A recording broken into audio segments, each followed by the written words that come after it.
નમસ્કાર, તેલકા ન્યૂઝમાં આપનું સ્વાગત છે।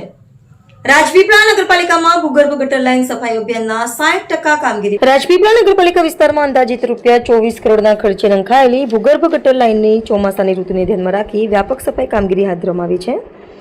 વરસાદી સિઝનમાં ગટર લાઇનમાં માટી, કાદવ, કચરો અને મળ ભરાઈ જતા ગટરના પાણીના નિકાલમાં કોઈ મુશ્કેલી ન સર્જાય તે માટે પાલિકા દ્વારા વિશેષ અભિયાન ચલાવવામાં આવી રહ્યું છે। રાજપીપળા શહેરના મુખ્ય ભૂગર્ભ ગટર લાઇન સાથે અંદાજિત 2100 જેટલી કુંડીઓ જોડાયેલી છે।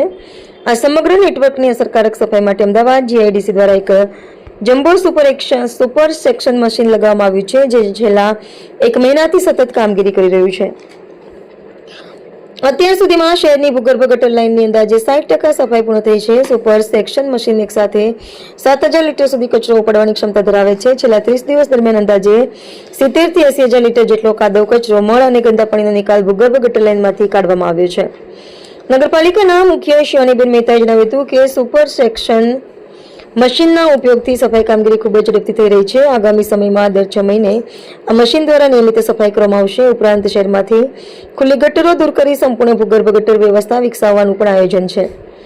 જ્યાં હજુ ગટર લાઇનનું કામ બાકી છે ત્યાં પણ ટૂંક સમયમાં કામગીરી પૂર્ણ કરવામાં આવશે। આ મશીન શેનું છે અને હાલમાં કામગીરી કેવી ચાલી રહી છે?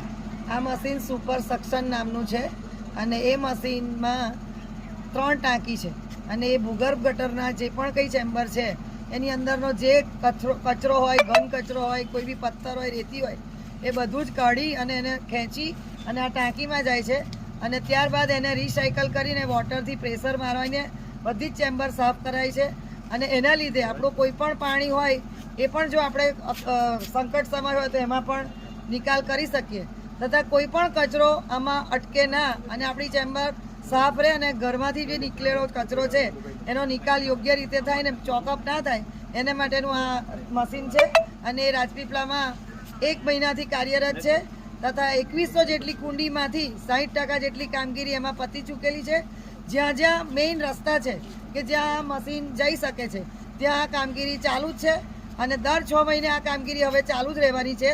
તો આ હું અપીલ જાહેર જનતાને પણ કરું કે એની સાથે તમે ઘરનો કચરો કે કોથળી કે એવી કોઈ બી વસ્તુ આમાં નાખશો નહીં, કારણ કે જો એટલું આપણે ચોખ્ખું રાખીશું તો આમાં આપણને પણ વધારે સફળતા મળશે અને એવો સહકાર આપજો કે આપણે ગામને સુંદર અને સ્વચ્છ બનાવી શકીએ। જય હિન્દ।